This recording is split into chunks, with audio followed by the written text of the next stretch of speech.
foolish heart.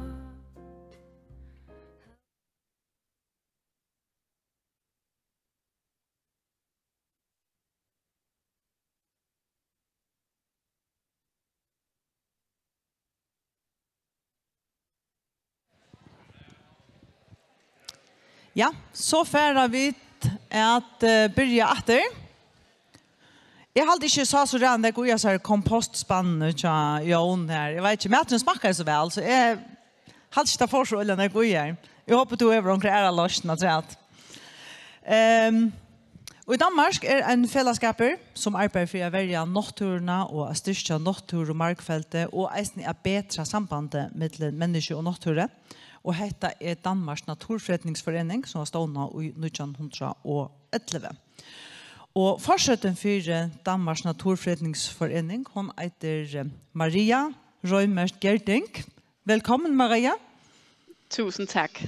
Ja, og du vil fortælle om betydningen af jeres arbejde, hvem I er, og hvilken betydning det har haft for naturen og for menneskerne her de sidste godt 100 år. Så du går bare i gang. Vær så god. Tusind tak, og tusind tak for muligheden for at holde den her præsentation for jer. Det er jo rigtig, rigtig vigtigt for mig, at vi bliver rigtig gode til at samarbejde, også på tværs af rigsfællesskabet, og vi får delt ud af vores erfaringer, og vi måske også kan give en håndsrækning til jer, hvis der er noget som helst, I har brug for. Og det hele startede jo faktisk med, at jeg mødte nogle af jer i Danmark, hvor vi skulle samarbejde med, i virkeligheden med hele Norden, om hvordan vi på naturdagsordenen kunne komme til at samarbejde endnu tættere, og der er bare et kæmpe potentiale. Men det jeg vil fortælle lidt om, det er, hvem er vi?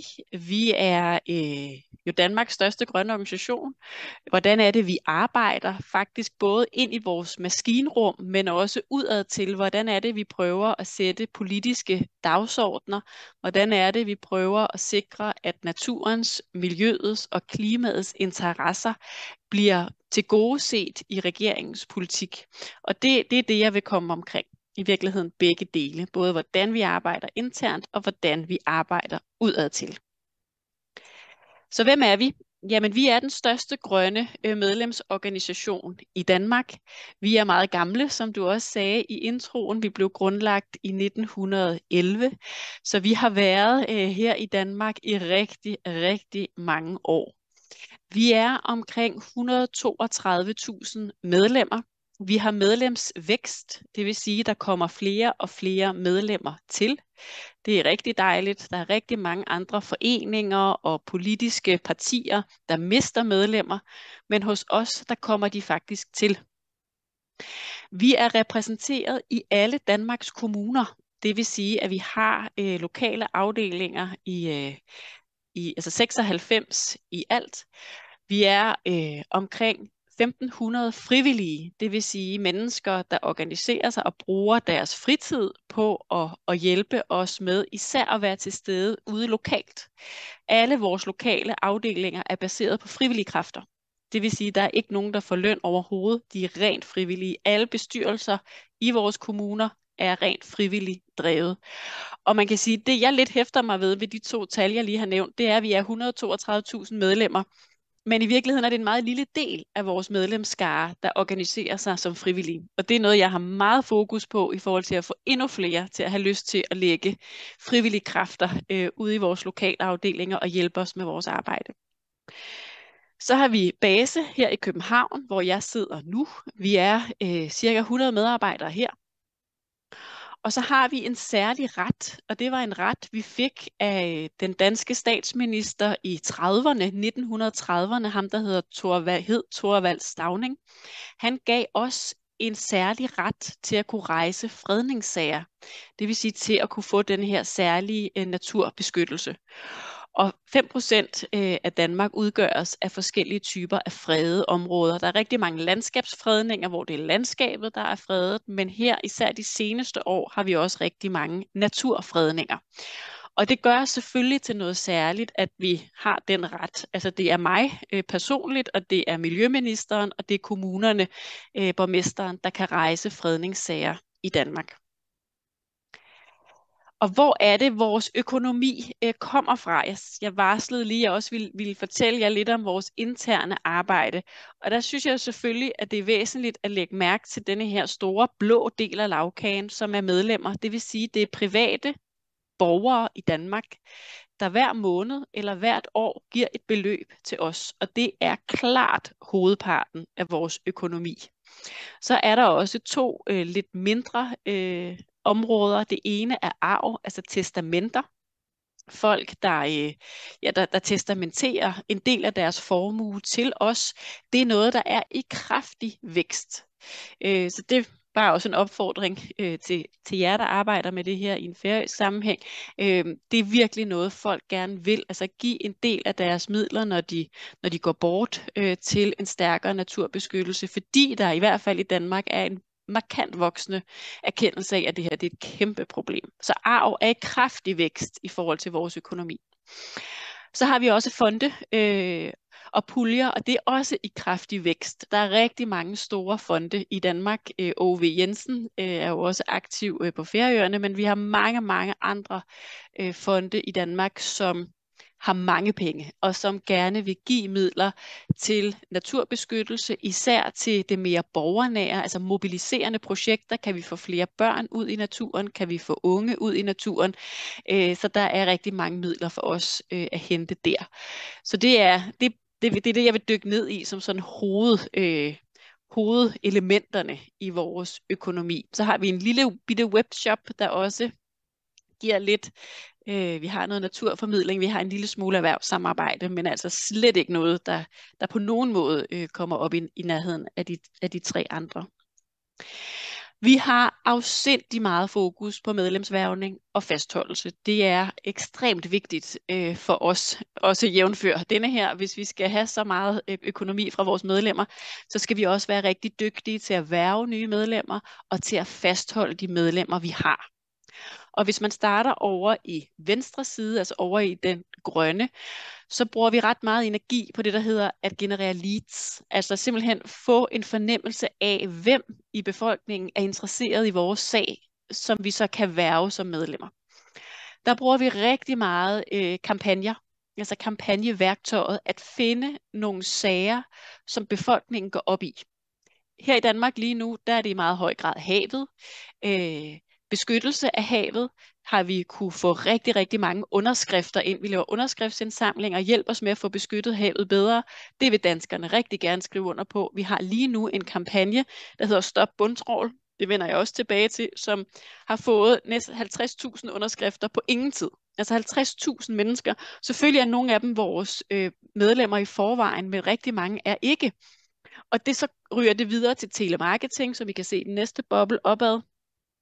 Så ringer vi til dem, og det er rigtig mange, der synes, det er mega irriterende at blive ringet til, men det virker. Vi får sindssygt mange medlemmer ind på telemarketing, især når folk har skrevet under og på en eller anden måde vist, at de har sympati for vores sag. Så har vi også face to face, altså vi har simpelthen facer stående ude på togstationer og gadehjørner, som spørger, om folk ikke vil melde sig ind. Der får vi også rigtig mange. Så er vi i gang med et udviklingsarbejde lige nu i forhold til at få vores lokalafdelinger til også at bidrage med medlemshvervning. Så når de har folk ude på ture, de laver rigtig mange ture og arrangementer ude i naturen, så lige sørge for, at folk også bliver gjort opmærksom på, dem der har været med på turen, at vi faktisk er en forening, at vi er afhængige af medlemmer. Så kan vores frivillige derude, de kan tilbyde et gratis medlemskab til folk. 3 måneder gratis medlemskab, og så har vi et lead, som vores professionelle folk her i København kan henvende sig til. Og det er igen arrangementer og events, også for medlemshvervning med der. Så er vi blevet rigtig dygtige, især de seneste år, til at lave digital fundraising, altså at køre på sociale medier, at få folk til at opdage os der, og i virkeligheden direkte fra en Facebook-annonce melde sig ind. Så det er sådan grundlæggende vores værvekanaler. Det vi også har virkelig opgraderet på i de seneste år, og grunden til, at jeg tror, at vi har medlemsvækst også, det er, at vi også virkelig har styrket vores medlemsservice. Altså når folk ringer ind, at de er utilfredse med noget, jamen så møder de faktisk nogle mennesker, der tager dem alvorligt, der hjælper dem Der er ikke noget mere frustrerende, end at bare møde en lukket dør. Så det er ligesom noget, vi også de seneste år har arbejdet rigtig meget med, alle de her elementer. Det skal siges, at da jeg startede som præsident for 5,5 år siden, så havde vi faktisk medlemsfald. Det vil sige, at vi havde tilbagegang. Så det her, og det har vi nu vendt. Vi var helt nede og runde 126.000 medlemmer for 5 år siden, og det har vi altså vendt og til en vækst på nu 132.000. Og det er meget det, især i den grønne, som vi har arbejdet strategisk med at få udviklet for at lykkes med det. Jeg vil ikke gå så meget ind i det andet, men bare for at sige, at fastholdelse virker også. Altså, hvordan er det, man får værdi af sit medlemskab? Så når man er med hos os, så føler man faktisk, at man er med til at gøre en forskel. Man bliver hele tiden mindet om, hvor vigtigt det er, at man er medlem med mails, med vores medlemsblad, medlemstilbud, så der også er noget, what's in it for me? Altså, hvad er det, jeg personligt får ud af at være medlem af Danmarks Naturfredningsforening? Vi arbejder også rigtig meget med samarbejdspartnere, og det er i virkeligheden 2 forskellige modeller, vi bruger der. Vi samarbejder med erhvervsorganisationer, med Danmarks Fiskeriforening. Vi er uenige med Danmarks Fiskeriforening om helt utrolig meget, men vi har lavet et udspil sammen om, at 10% af Danmarks hav skal være urørt hav, altså strengt beskyttet hav. Det har virket. Det er nu blevet en del af den nuværende regeringspolitik, og de områder er ved at blive udpeget. Vi har lavet et samarbejde med Landbrug og Fødevare, som er den store landbrugsorganisation, som vi også er rigtig, rigtig uenige med om rigtig meget. Vi har lavet et fælles udspil om, at 100.000 hektar landbrugsjord skulle blive til natur af hensyn til klimaet. Det er også blevet regeringens politik, simpelthen fordi, at vi samarbejder, og vi som en naturorganisation går sammen med en erhvervsorganisation og fortæller politikerne, hvad vi er enige om. Og så virker det, så bliver det til virkelighed, så bliver det til politik. Rema 1000 er et supermarked, Mærel Kaffe er jo et kaffefirma. De giver os egentlig mest noget økonomisk støtte, og Rema 1000 sælger nogle danske planter, som folk kan plante ud i deres have. Så det er ikke så strategisk politisk, det er et mere traditionelt erhvervssamarbejde. Og det der, vores troværdighed er afgørende. Altså vi vælger jo selvfølgelig partnere meget omhyggeligt, og når vi laver de her fælles politiske udspil, så skal det være noget, der batter. Så vi ikke bliver beskyldt for at greenwashe et erhverv, eller for at lade os købe for billigt. Så man skal virkelig gøre det her med stor omhu, men det er min erfaring, at det virkelig virker. Vi arbejder for en rigere natur, vi arbejder for grøn omstilling, vi arbejder for beskyttelse af drikkevandet, og vi forsøger at være lige dedikeret til de her 3 elementer, nemlig natur, naturbeskyttelse, mere plads til naturen, miljø, drikkevandsbeskyttelse, reduceret forurening til vores fjorde og havområder. Det kan jo være havbrug, det kan være landbrugsproduktion, der forurener vores natur, og miljø, og det var miljøet, og så klima, altså at være driver i den grønne omstilling for at håndtere klimakrisen. I Danmark har vi jo rigtig mange aktører, der arbejder med transport og med vedvarende energi. Der prøver jeg ligesom at sige, at vores strategiske bane er i meget høj grad på naturbaserede løsninger, altså på at naturgenopretning både på havet og på land kan være med til at binde CO2. Det er her, hvor vi har en helt særlig rolle i at tale klima og natur sammen, fordi vi har det brede perspektiv. Det er den sidste dot. Altså vi har hele tiden fokus på, at de her kriser skal løses, både natur- og klimakrisen skal løses samtidig. Det nytter ikke noget, at vi laver en masse klimaløsninger, som kompromitterer natur og biodiversitet, eller omvendt. Selvfølgelig skal de 2 ting gå hånd i hånd. Og det er det, der er vores opgave, som så stor en organisation, der har så bredt et perspektiv. Vi har de her 5 strategiske indsatsområder. Det var også noget af det, jeg startede med, da jeg begyndte som præsident i 2018. Det var at lave en helt ny strategi for foreningen. Det tager tid, når man har så mange medlemmer, når man har så mange frivillige. Så vi brugte 2 år, hvor jeg rejste rundt i landet og talte med baglandet om, hvordan kunne vi lave en ny strategi. Hvad skulle der stå i den? Hvad skulle elementerne være? Og det er jo så politik. Altså, hvordan skaber vi forandringer for natur, miljø og klima? Det var vores frivillige. Hvordan får vi flere frivillige? Netop, hvorfor har vi kun i gåseøjne 1.500 frivillige, når vi er 132.000 medlemmer? Vi skal have flere børn. Børn er slet ikke til stede i Danmarks Naturfredningsforening. Det får vi nu, fordi vi har en strategi, der arbejder med det. Vi har børnemedlemskaber. Vi lancerer en børneklub næste år. Unge, mine aktive og frivillige er pensionister, rigtig, rigtig mange af dem. Det er der intet galt med, men vi vil rigtig gerne også være en forening, der appellerer til unge mennesker. Og så den sidste her, som jeg også kom ind i, altså hvordan er det, vi får flere medlemmer, altså en meget, meget målrettet medlemsstrategi, der ligger til grund for den medlemsvækst, vi så ser i de her år. Og strategien vedtog vi for 2 år siden, 1 år siden, og den løber frem til 2026, og man kan allerede nu se, hvordan den er med til at løfte vores arbejde på de her 5 områder. Jeg har været lidt inde på det. Det er jo nationalpolitisk interessevaretagelse. Altså, hvordan får vi en ambitiøs regeringspolitik? Det er mig, der står på det billede sammen med vores miljøminister og siger, giv naturen mere plads, aflevere en masse underskrifter igen. Underskriftsindsamlinger kan både være med til at skabe politiske forandringer. Det er altså også det, der er grundlag for vores medlemsværvning. Vi er til stede lokalt, fordi vi har så mange lokale afdelinger. Vi freder, og så laver vi kampagner og mobilisere befolkningen for de mærkesager, vi mener er vigtige. Og det er jo selvfølgelig ikke noget, vi går ind i sådan et lukket rum og finder ud af, hvad synes vi er vigtigt. Nej, det er noget, hvor vi laver en meget strategisk analyse af det politiske landskab, af hvad befolkningen går op i. Det måler vi på med meningsmålinger, med analyser, og så vælger vi vores mærkesager på den baggrund. Vi vælger mærkesager, som vi kan se, vi har en realistisk chance for at få gennemført. Bare for at være sådan helt benhård i hvor vi kaster vores kræfter ind. Så kan der være nogle sager, hvor vi siger, at der er godt nok lang tid til, vi har et politisk flertal, der bakker op om det. Så begynder vi at opdyrke dagsordenen ved at få emnet i medierne og i pressen.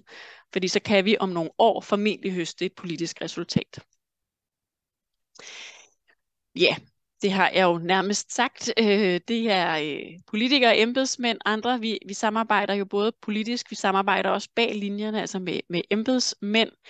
Vi ved, at skal man have politikere til at handle, så skal man starte hos befolkningen. Man skal prøve at få befolkningen til at gå op i sagen. Så er der stor chance for, at politikerne lytter. De måler jo også på, hvad befolkningen synes er vigtigt. For eksempel Naturens Lov, som har været en mærkesag, vi har kørt hen over nogle år. Den står nu i regeringsgrundlaget, og den kommer formentlig under den regering, vi har nu. Igen, hvad mener vi, der er inden for rækkevidde? Hvad er det for nogle særlige mærkesager, vi kører med? Det er cirkulær økonomi, genbrug og genanvendelse. Den står øverst her, men det er et af de områder, hvor vi ikke helt har hverken befolkningens eller politikernes forståelse af, hvad det her indebærer. Så det er en af de dagsordner, vi er ved at opdyrke. Forklare, folde ud, hvad handler det her om? Få en masse medier til at beskæftige sig med det. En højere ensartet CO2-afgift på landbruget, det har også været en mærkesag for os gennem en årrække. Mere beskyttet havnatur, det er jo så en del af den nuværende havplan.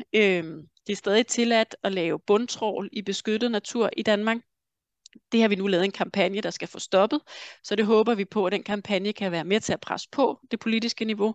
Drikkevandet har været en DN-mærkesag i de sidste 30 år. Vi begynder nu at kunne få nogle politiske resultater der, at det bliver forbudt at sprøjte omkring drikkevandsboringerne, og det bliver forbudt at sprøjte i oplandet til drikkevandsboringerne. Det er det, vi kalder grundvandsparker. Så det er noget, hvor vi nu stille og roligt begynder at kunne høste nogle resultater, men det har altså taget 30 år. Og så er der sikret naturen mere plads ved en ambitiøs naturlov, der sætter mål for beskyttet natur og strengt beskyttet natur. Fredninger vil jeg ikke sige så meget om. Det er for at beskytte naturen. Det har været et strategiskift, vi har lavet faktisk fra tidligere at have meget stor fokus på landskaber til nu at have fokus på biodiversitet og befolkningens adgang til natur. Vi har meget, meget lidt natur i Danmark, og det er meget, meget vigtigt for os, at befolkningen kan komme ud og opleve naturen.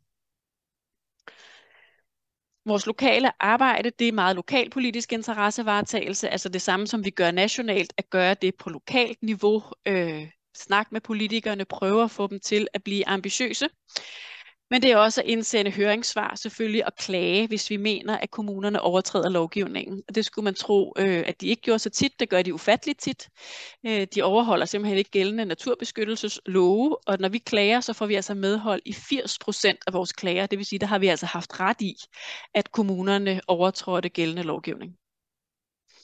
Det nye, det nederste, det er, at vi også gerne vil være handlefællesskaber. Altså folk spørger rigtig meget, hvad kan jeg egentlig selv gøre, især i forhold til klimakrisen. Der kunne vi rigtig godt tænke os, at vores lokale afdelinger også var en ramme for, at folk faktisk kunne blive inspireret til at handle.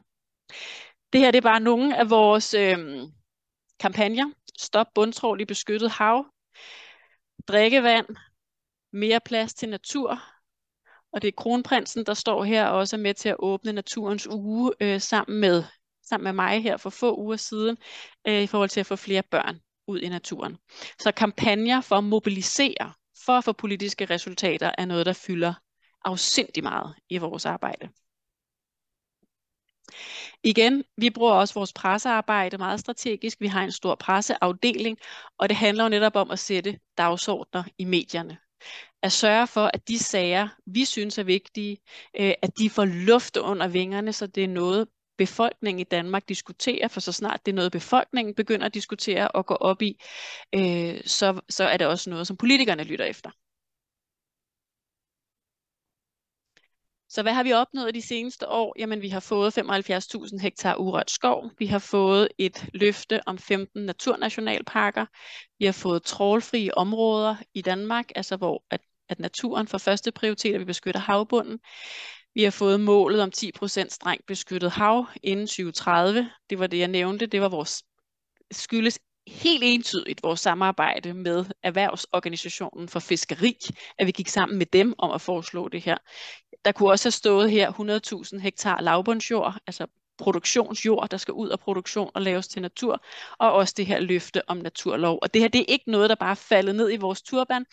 Det her er fra himlen, det har været noget, vi har siddet og besluttet, det er det her præcis, vi går efter. Og vores kampagner, vores pressearbejde, vores politiske arbejde går benhårdt efter at nå de her resultater. Jeg ved, om det så var den sidste. Jeg skal lige kaste blikket her.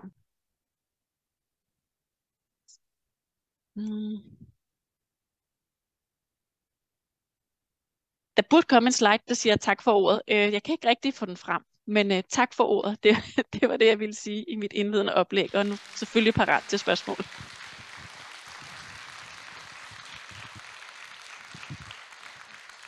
Tak, Maria Rømert Gerding. Jeg kunne tænke mig at spørge dig, man siger jo, at de unge, altså den yngre generation, er meget sådan bevidst miljømæssigt. Mener du så, at går naturen så en lys tid i møde, altså med den unge generation, når sådan gamle som mig og de andre, vi ligesom falder fra, altså ser du positivt på generationsskiftet? Ja, det gør jeg. I meget høj grad. Men egentlig ikke kun, forstå mig ret, kun på grund af de unge, men også fordi jeg egentlig oplever, at alle generationer rykker sig og sætter natur og klima meget højt op på deres liste over de væsentligste sager, de mener, vi skal prioritere som samfund. Så jeg synes, det er egentlig på tværs af generationer, at der er en bevægelse, som i hvert fald meget, meget tydeligt kan se i Danmark. Så må jeg bare sige, i hvert fald i et dansk kontekst, er det politiske system enormt trægt. Altså det går virkelig langsomt med at få tingene igennem politisk. Men jeg opfatter dels en unge generation, der stiller nogle helt nye krav til en ambitiøs natur- og klimapolitik, men i virkeligheden også, at alle faktisk har bevæget sig et helt nyt sted hen i forhold til bare for 10 år siden. Men betyder det så samtidig også, at når befolkningen generelt er meget bevidst, altså, så bliver det også nemmere at påvirke politikerne i fremtiden med hensyn til miljøet? Ja, i den grad. Altså alle vores partier i Danmark sidder og måler på, hvad går befolkningen op i. Og når vi kan se, at noget af det, der scorer allerhøjest, det er drikkevand, beskyttelse af drikkevandet, jamen så blev det bare også en meget, meget stor central emne i den valgkamp, vi var igennem her sidste efterår. Det står i regeringsgrundlaget. Altså politikerne orienterer sig jo efter, hvor befolkningen er, og vores opgave, det er at bidrage til, at befolkningen svarer natur, drikkevand, klima, beskyttelse af havnaturen. Det er det, de skal svare, og det gør vi gennem kampagner og pressearbejde. Så jeg er helt sikker på, at det her det er med til at rykke dagsordenen. Vores problem er, at det her det går alt for langsomt. Altså det går simpelthen for langsomt med at flytte hegnspælene politisk. men befolkningen er ved at være med på en bølge. Tusind tak skal du have, Maria Rømert Gjerding, som er præsident for Danmarks Naturfredningsforening. Tusind tak. Selv tak.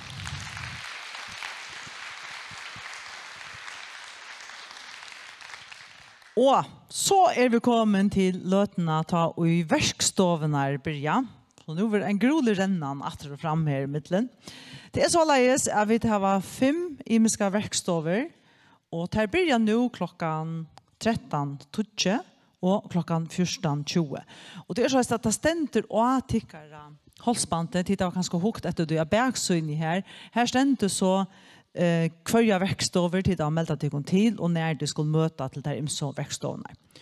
Og så for jeg kunne ikke synte om at hva det er for verkstover.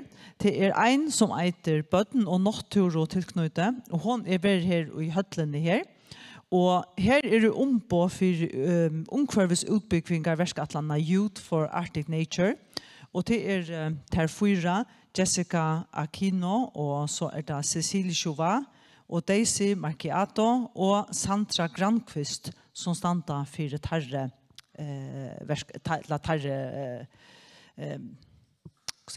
verkstovene. Ja, verkstovene. Så er det en som eiter Natur og Løsner og Vilt vi vilja, og hon verer i Klingrene. Og det er Jonna Olavstøtter, som er samskipare for norrländska programmet Natur og Løsner, og sånn var det Kongstøve, som er Mylla Lufrønger av Setrunnen, og så er det Byggve Roen, som er Bojargarsnære i Voa kommune. De standa for tarreverkstovene som er i Klingrene. Så er det byrja en av kompostskipan, det er i dansestovene ved Søyne av, og det er Jon Krakestein som er formet i FNO, som stendte for tarreverkstovene. Og så er det nødvendig at jeg var Løymarkfeltes Sottmalen. Han var i Norrur Stove, og til Sjurur Hammer, som er Natur- og ungkvarvesgranskere og ungkvarvestovene, som stendte for tarre. Og så er det Citizen Science, Havmatingartol og eBird, og det er i Estorstove, og til Kjolmar Hatun, som er havfrøyinger og granskere og havstovene, og til Anna Kongsberg, som er løyfrøyinger og samskipere til Fuklafrøyefellene.